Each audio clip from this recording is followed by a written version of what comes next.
Hey, what's up guys, it's Arun from FBTV, and today I'm going to be reviewing the iPad Pro from 2016, this year in 2017. It's a little bit of background knowledge about this iPad. It was released in March 2016, so it's about a year and a half old by now, but it still holds up very well today. The screen on this iPad is a 9.7 inch screen with a pixel density of 264 pixels per inch.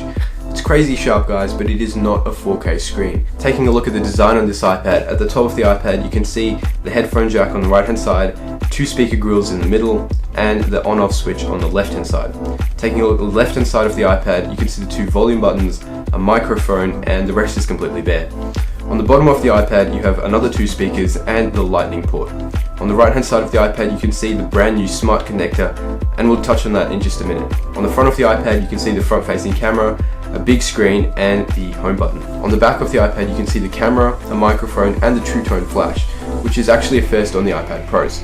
As far as storage goes, you can pick it up in 32, 64, 128 or 256 gigabyte option. One of the really cool things I love about this iPad is the fact that it has 4 speakers.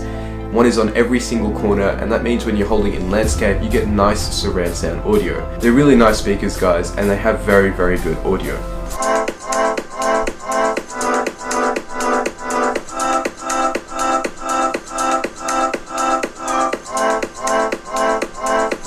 Also standard with all of the iPad Pros, this iPad comes with a smart connector and smart capabilities, which means you can connect stuff like the Apple keyboard and the Apple Pencil. Definitely not going to replace pencil and paper just yet, but it is really close. As far as performance goes, this iPad has 2 gigabytes of RAM and the Apple A9X processor. Let's not kid ourselves here guys, this is a very powerful machine.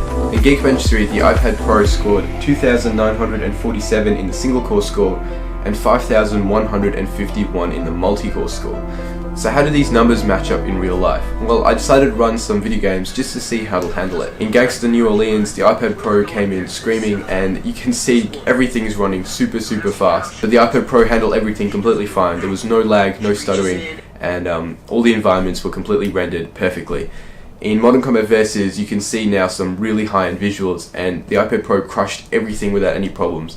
All the environments and all the textures look completely crisp, and there's no time when the iPad Pro hanged up or had any trouble rendering out anything. So very impressed here guys, but that was kind of expected considering the power that this iPad has. Taking a look at the camera on this iPad, the rear facing camera is a 12 megapixel camera with an f2.2 fixed at 29mm. The front facing camera is a 5 megapixel camera with an f2.2 fixed at 31mm.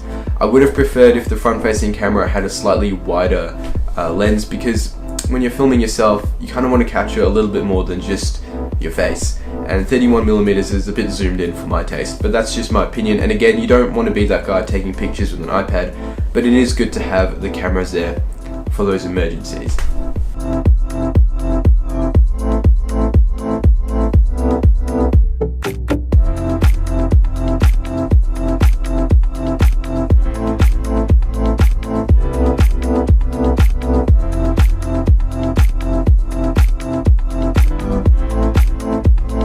So finally, let's wrap up the review. The iPad Pro from 2016 definitely has a lot of features, but the iPad Pro from 2017 also has those features plus more. So it's a bit of a tough one. Anyway guys, let me know what you think in the comment section below, and as always, I'll catch you all in the next one.